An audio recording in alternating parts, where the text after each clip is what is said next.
Coucou tout le monde, j'espère que vous allez bien. Aujourd'hui je vous retrouve pour une nouvelle vidéo assez intéressante parce qu'on va parler un petit peu de mon année 2022. Donc sur Instagram j'ai mis une story, on m'a posé plusieurs questions donc je vais répondre à tout ça pour faire un petit update de ma vie, vous expliquer tout ce qui s'est passé cette année pour bien démarrer 2023. Alors première question, des belles rencontres en 2022 pour interrogation. Alors, franchement je suis trop contente des rencontres que j'ai fait à l'ISCOM. Mes deux petites rencontres qui me font chaud au cœur, c'est Mathilde et Inès, voilà. Et je suis trop contente de les avoir rencontrées, mais il y a aussi tous les autres personnes que j'ai pu voir cette année à l'ISCOM, que ce soit des gens de ma classe, des deuxième années, des quatrième années, bref. Et c'est principalement là que j'ai fait mes plus belles rencontres cette année du coup. Comment tu te sens à Strasbourg? Eh ben je me sens vraiment super bien. J'avais un petit peu peur au tout début parce que c'est la première fois que je partais du foyer, enfin de chez ma mère et chez mon père, mais au final franchement ça se passe super bien. Strasbourg c'est une ville où vraiment il fait bon vivre. Depuis que je suis toute petite je suis fan de l'Alsace. Et du coup de vivre ici, franchement je suis trop contente quoi. C'est vraiment une super ville pour les étudiants. J'adore. Puis en plus c'est à la frontière de l'Allemagne, moi j'adore l'Allemagne. De quoi es-tu la plus fière aujourd'hui? Enfin en globalité quand même dans l'année, je pense que c'est le fait d'avoir réussi à surmonter mes peurs. Même si ça me faisait mal et tout, et genre j'avais peur du changement etc. C'est vraiment d'avoir pris le dessus. Même si ça me fait peur, je prends sur moi et j'y arrive. Et du coup, franchement c'est une de mes plus belles fiertés. Quels sont tes objectifs pour l'année à venir? D'être épanouie dans ce que je fais, de réussir mon année l'ISCOM, d'être bien dans mon stage et de voir beaucoup mes amis aussi parce qu'en ce moment j'ai l'impression de les voir pas beaucoup et j'aime pas ça. Ensuite, quel est le mot qui représente le plus ton année 2022? Ça fait très cucu, je pense que ça serait courage ou force, je sais pas. Et parce qu'en fait vraiment cette année 2022 ça a été un tournant pour plein de choses dans ma vie qui m'impactent actuellement et qui vont m'impacter pour les années à venir. Du coup j'ai vraiment réussi à trouver la force d'affronter les choses qui me faisaient peur. Honnêtement, très honnêtement, j'en parlerai plus tard du coup parce qu'il y a d'autres questions qui sont par rapport à ça. Mais je suis quand même très fière d'avoir réussi à avoir le courage de faire certaines actions. Mais quel est ton meilleur souvenir de cette année? C'est un peu dur en vrai de se souvenir de toute l'année 2022. Franchement je pense que mes meilleurs souvenirs c'est mes vacances de cette année. Parce que du coup c'est la première fois que je suis partie seule avec une copine sans mes parents et tout. Genre vraiment des vraies vacances entre copines. Je suis partie à Milan avec Lucie. D'ailleurs j'en ai fait une vidéo. Aussi le fait que je sois partie à Bali avec toute ma famille. Enfin ça c'était magnifique. Genre franchement j'ai passé 10 jours de rêve. C'était trop bien. Vous êtes même pas au courant parce que du coup j'en ai pas parlé, mais en gros mon père s'est remarié et du coup après le mariage on a fait un giga voyage en famille. Je ferai sûrement une vidéo là-dessus parce que vraiment c'est une expérience incroyable. Donc voilà quoi. Ton plus gros fou rire de l'année? J'en ai un que je pense je m'en souviendrai encore longtemps parce que je l'ai filmé et du coup je me souviens d'avoir filmé, donc je me souviens d'avoir eu ce fou rire. Je vous le mets tout de suite, c'était avec Anouk, une copine de l'IUT. Je suis en train de faire un vlog, j'ai eu un fou rire, j'ai filmé et les rushs sont vraiment assez incroyables à voir. Donc je vous laisse avec les images. Pourquoi tu te remets 10 minutes après? Je comprends pas mais... Bienvenue au cours d'allemand. Non mais gros, elle a arrêté de rire, elle a fait... Elle s'est remise à pleurer genre. Je pleure pas wesh. Miskina, elle pleure, normalement elle s'est fait têche par son mec.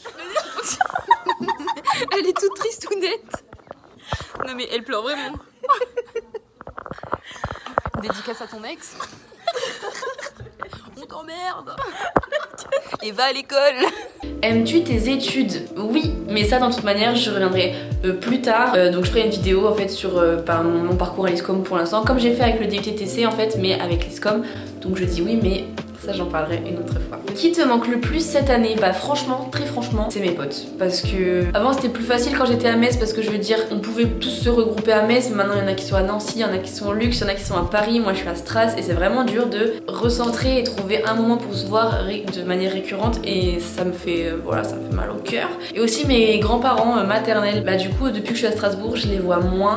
Avant je les voyais peut-être 3-4 fois par semaine, maintenant je les vois une fois par semaine et encore des fois c'est plutôt une fois toutes les 2 semaines. C'est assez dur, c'est-à-dire l'humain s'habitue à tout donc je m'y fais quand même, mais c'est pas très agréable. Tes résolutions pour 2023? C'est de continuer YouTube parce que là il y en avait marre, ça y est, ça fait 3 mois que j'étais plus là, donc j'aimerais vraiment retrouver un rythme assidu, donc voilà, revenir plus sur YouTube et aussi de développer un petit peu ma partie attrait pour l'ésotérisme. J'ai vraiment plus envie de me plonger dedans, de faire beaucoup plus de recherches, de lire plus de livres, de faire des formations, de faire des formations de soins énergétiques, enfin vraiment de me plonger dans cette bulle un petit peu, voilà, ma bulle que j'adore quoi. Donc mes 2 objectifs principaux de l'année 2023, ça serait ça. Cette question, j'ai pas forcément envie de la lire, mais il faut quand même que je le dise parce que ça fait maintenant un bon moment que je suis sur cette chaîne et donc vous avez suivi mon quotidien, etc. Donc maintenant il faut que je le dise. Donc j'ai une de mes questions, c'est toujours avec ton copain? Non.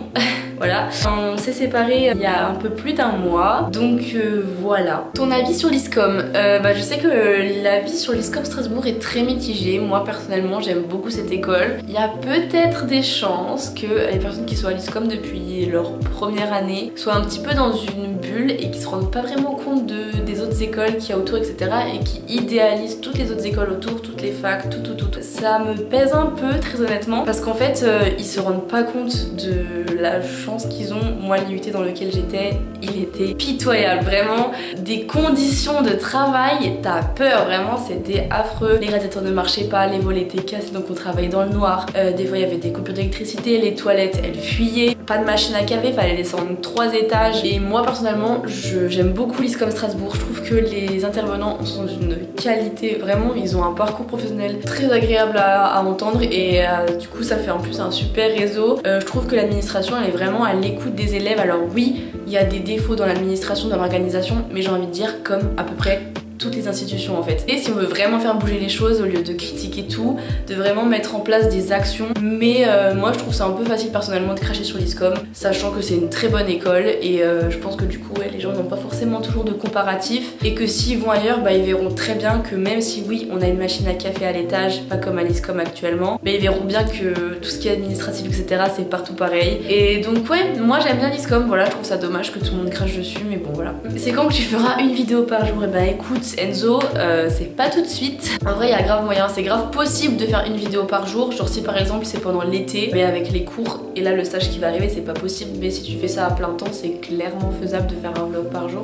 Bon du coup c'est laquelle la meilleure ville, Metz ou Stras? Alors moi j'ai toujours dit que Metz c'était ma ville de cœur. Peut-être que ça peut changer. Non mais actuellement moi je préfère largement Strasbourg, mais Metz c'est quand même la ville un peu de rencontre où j'ai tout construit, où j'ai revu tous mes potes. Donc moi ma ville de cœur actuellement c'est Strasbourg, mais ma ville repère c'est clairement Metz quoi. C'est quoi ton mood du moment? Alors moi mon mood du moment c'est de profiter à fond.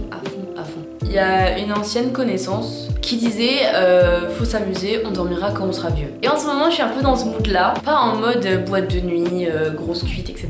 Pas du tout. Moi en ce moment j'ai trop envie de profiter des gens qui m'entourent, j'ai trop envie de tout le temps aller boire un petit coup, un petit chocolat chaud, de faire une soirée film. En ce moment j'aime trop voir du monde, j'aime bien être seule, mais en ce moment j'ai trop envie de partager plein de trucs avec les gens que j'aime. C'est pour ça que j'essaie toujours de sortir à Strasbourg et tout, j'ai tout le temps envie de faire plein de trucs. Mais Mathilde elle travaille, Inès aussi, et Mathilde des fois elle voit son copain. Du coup c'est un petit peu frustrant parce que moi j'ai hyper envie d'aller vers les gens, de faire plein de trucs, mais j'ai pas forcément toujours l'entourage qui suit avec. Il y a beaucoup de travail, etc. Donc ils sont souvent focus sur le travail. Moi j'arrive un peu à balancer les deux, j'arrive quand même à profiter tout en travaillant.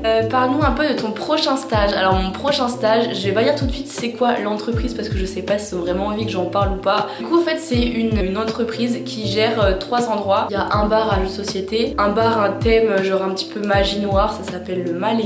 Et il y en a un autre un peu plus loin que Strasbourg, en mode viking, lancer de hache, etc. Et dans chacun en fait de ces bars, ils font des événements toutes les semaines, voilà, sur ces 3 entités. Là où il y a la magie noire, ça peut être tirage de cartes de tarot, un espèce d'escape game d'horreur. Ah oui, parce qu'ils font des escape games aussi. Au bar à jeux de société, ça peut être un événement burger quiz. Enfin, il y a vraiment toutes les semaines des événements. Je vais gérer et la communication de tous ces pôles parce que les gens en ce moment ils ont un peu du mal à gérer tous les pôles là, et aussi participer du coup aux événements. C'est trop cool. Bon du coup voilà les copains, cette FAQ est terminée. J'espère que ça vous a intéressé, que vous êtes maintenant à jour sur ma petite vie. Du coup moi je vous fais des gros bisous et je vous dis à la prochaine pour le prochain vlog. Bye.